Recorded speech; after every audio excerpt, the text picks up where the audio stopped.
दोस्तों, आजकल के समय में हर एक के जीवन में बहुत ज़्यादा परेशानियाँ, आपके सिर पे कर्जे बढ़ गए हैं, दिन रात कर्जों में डूबे रहते हैं, काम धंधा चला गया है, व्यापार जो छोटा-मोटा करते थे, वो भी अब उतना नहीं चल रहा है जितना पहले चलता था। यहाँ तक कि आपके अपने सगे रिश्तेदार, वो आपसे दूर हो गए हैं, आपके सगे भाई-बहन तक आपको नहीं पूछते हैं।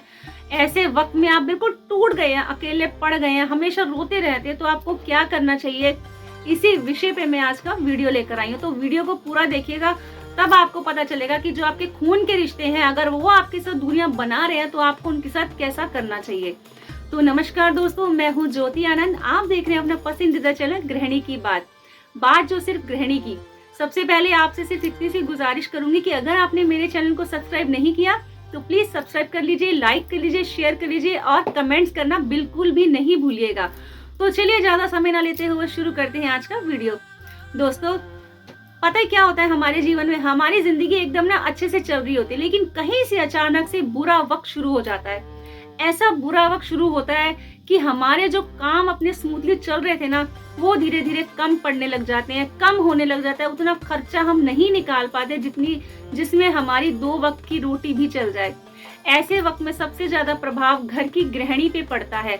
घर का मुखिया होता है, वो तो परेशान होता ही होता है, लेकिन वो अपने परेशानी को इस हद तक छुपा के रखता है क्योंकि उसे पता है कि बुरा वक्त हो या अच्छा वक्त हो, चाहे मैं थोड़ा कमाऊं या ज्यादा कमाऊं, मुझे कमा के लाना है, क्योंकि ऐसे वक्त में कोई किसी का साथ नहीं देता है। लेकिन जो एक गृहिणी होती है ना, वो पूरे परिवार को एकजुट करके रखती है, सबको जोड़ के रखती है। कैसे किसी के साथ देना लेना होता है, दिन त्योहार कैसे करने होते हैं, हर एक चीज का वो ध्यान रखती है, आए गए का ध्यान रखती है। लेकिन वो सबसे ज्यादा पता है कब टूटती है? जब उसके परिवार पे चारों तरफ से दुखों का पहाड़ टूट जाता है। दिन ब दिन कर्जे बढ़ते जाते हैं, एक कर्जा उतारने के लिए दूसरा कर्जा लेना पड़ता है, तीसरा कर्जा लेना पड़ता है। ऐसे वो कर्जों के जंजाल में फंस जाता है उसका परिवार। यहाँ तक कि वो इतनी मुश्किलातों से गुजरने लग जाती है कि उसको और कोई रास्ता नजर नहीं आता। तो ऐसे में उसको सिर्फ और सिर्फ याद आता है अपने उन सगे रिश्तेदारों का, जिनके साथ उन्होंने अच्छे वक्त में एक अच्छा समय बिताया था, उनके साथ घंटों घंटों फोन पे बातें करी थी और उनके साथ अपने मन की हर एक बातें शेयर करी थी। उन पे इतने पैसे खर्च कर दिए थे, इतनी फिजूल खर्ची उन पे खर्च कर दी थी कि उसने उस टाइम ये भी नहीं सोचा था कि आज अगर उसका बुरा वक्त शुरू है तो वही लोग उसका साथ छोड़ देंगे।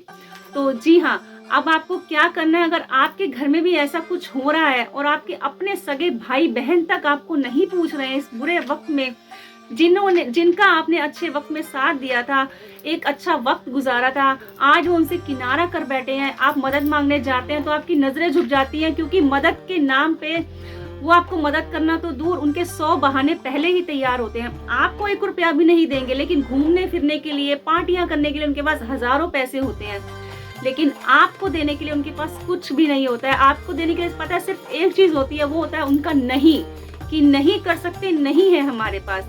बाकी उनके लिए सब कुछ है, पार्टियां करेंगे, घूमे फिरेंगे, सब कुछ करेंगे। क्यों? क्योंकि वो बुरे वक्त में आपका साथ नहीं देना चाहते हैं। अब आपको क्या करना है? सबसे पहले मेरी बहनें, जो मेरी गृहिणी बहनें हैं, जो मेरी हाउस वाइफ है या फिर वर्किंग वुमेन है, वो जो है ऐसी अगर सिचुएशन से गुजर रही हैं, तो आपको क्या करना है? सबसे पहले आपको उन लोगों से दूरी बना लेनी है जिनका आपने अच्छे वक्त में बहुत साथ दिया था और आज वही आपसे किनारा कर रहे हैं। आपको उतनी ही बात करनी है, अगर उनका फोन आए तो आपको उतनी ही बात करनी है जितनी आपकी 2 मिनट में बात हो जाए। कोई फालतू बात नहीं बतानी है, कोई घर की बात नहीं बतानी है, यहाँ तक कि उनको दिखा देना है कि अब आप थोड़ा सा उनसे दूर हट गए हो। क्योंकि आप जितना जितना उनके पीछे भागोगे ना, वो उतना और भाव खाएंगे। आपकी मदद तो नहीं करेंगे, लेकिन आपके घर के भेद वो रोज के रोज जरूर लेते रहेंगे आपसे फोन पे बात कर करके। तो सबसे पहले आपने ये चीज पे कंट्रोल करना है। फोन आने पे उनसे सिर्फ 2 या 3 मिनट से ज्यादा बात नहीं करनी है। हाल चाल पूछा उनका और अपना बताया और फोन रख दिया, बोलो मैं बिजी हूँ, अभी मैं बात नहीं कर सकती। उसके बाद आपने दूसरी चीज क्या करनी है, अगर आपकी सास ससुर नहीं है और एक भाभी होने के नाते या जो भी है आप बड़ी है उस घर में और आप दिन त्योहार देती हैं, तो आपको क्या करना है, वो दिन त्योहार देना लेना बंद कर देना चाहिए। क्यों बंद कर देना चाहिए, मैं आपको बताती हूँ।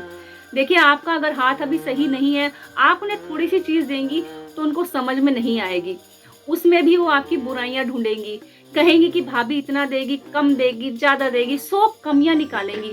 उनके वो 500-1000 रुपए की चीज समझ में नहीं आएगी, लेकिन वो 500-1000 की चीज से आपके घर में हफ्ते 10 दिन का राशन डल जाएगा। तो आप सबसे पहले दिन त्योहार देना लेना भी बंद कर दीजिए।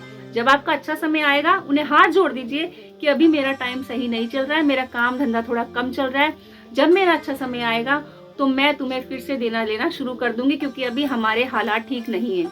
तीसरी चीज आपको सबसे पहले ये करने की, अगर आपके घर में कोई आपको मतलब आपके परिवार में, सगे संबंधियों के परिवार में कोई फंक्शन है जिसमें आपको निमंत्रण नहीं मिला है, आपको सिर्फ 1 या 2 दिन पहले मिला है, बाकियों को बहुत दिन पहले मिल गया है, तो आपको वहां जाने से मना करना चाहिए। उन्हें मतलब डायरेक्टली नहीं मना करना, लेकिन आपको नहीं जाना चाहिए। क्यों नहीं जाना चाहिए? क्योंकि वो आपको बुलाने के हक में नहीं थे, लेकिन फिर भी वो समाज के डर से कह लो या किस शर्म से कह लो या झिझक से कह लो, उन्होंने आपको 1-2 दिन पहले एक फॉर्मेलिटी के तौर पे आपको इनविटेशन भेजा है, तो आपको वहां पे नहीं जाना चाहिए। चौथी चीज मैं आपको यही बताऊंगी कि अगर आपको ऐसे रिश्तेदारों से सामना करना पड़ रहा है तो आप उनके सुख में जाना तो बंद कर दीजिए। कोई ऐसी दुख तकलीफ आती है तो वहां पे भी आप समय पे पहुंचिए और समय से वापस आ जाइए, लेकिन उनके घर में कुछ भी खाना पीना बंद कर दीजिए, क्योंकि अभी आपको वो रिस्पेक्ट नहीं मिलेगी जो आपको अच्छे समय में मिलती थी। आपको हमेशा नीची नजरों से देखा जाएगा, ऐसा आपको जताया जाएगा कि जैसे आप पता नहीं कौन है, और आप अब खुद की नजरों में ही ना जलील होते जाएंगे।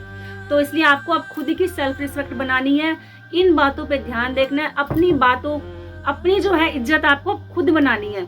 दूसरों की परवाह करना छोड़ दीजिए, क्योंकि कोई किसी का नहीं है, आप अब ये देख चुके हैं। इसलिए अब आपको क्या करना है, इन्हीं बातों पे ध्यान करके अपने परिवार की तरफ ध्यान देना है। आप अपने जितना परिवार पे ध्यान देंगी ना, उतना आप खुश रहेंगी। इन लोगों की परवाह करना छोड़ दीजिए। क्यों करना छोड़ दीजिए? क्योंकि ये सब अपने परिवार में खुश हैं, बहुत मजे में हैं। आप ही हैं जो अकेले रह के कुड़ती रहती है, रोती रहती है, परेशान होती रहती है, गलत गलत ख्याल आते हैं मन में।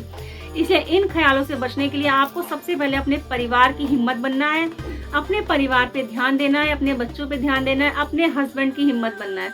उन्हें बताइए कि कोई बात नहीं, आज हमसे कोई बात नहीं कर रहा है तो ना करे, जब दोबारा से अच्छा वक्त आएगा तो ये वापस आएंगे हमारे पास, और उस टाइम आपने उतना उन पे खर्च नहीं करना है जब आपका दोबारा से अच्छा समय आएगा। क्योंकि आप बुरा वक्त देख चुके हैं, झेल चुके हैं, आपको पता है कि कितनी कितनी परेशानियां होती हैं।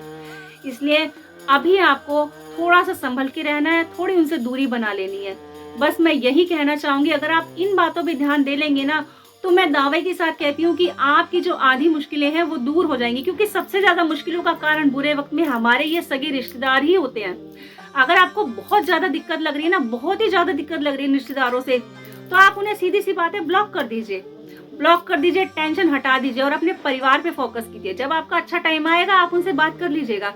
अभी हो सकता है तो ब्लॉक कर दीजिए, ब्लॉक नहीं कर सकते तो बात कम कर दीजिए। तो आप अगर इन बातों पे ध्यान दे लेंगे ना, तो आपकी आधी टेंशनें खत्म हो जाएंगी। तो उम्मीद करती हूँ आपको अपने समस्याओं का हल इस वीडियो के जरिए मिल गया होगा। अगर आपको वीडियो अच्छा लगा हो, आप चाहते हैं कि ज्यादा से ज्यादा लोगों तक ये पहुंचाया जाए, तो प्लीज मेरी वीडियो को शेयर कीजिएगा। तो मिलते हैं अगली वीडियो में, तब तक के लिए धन्यवाद दोस्तों।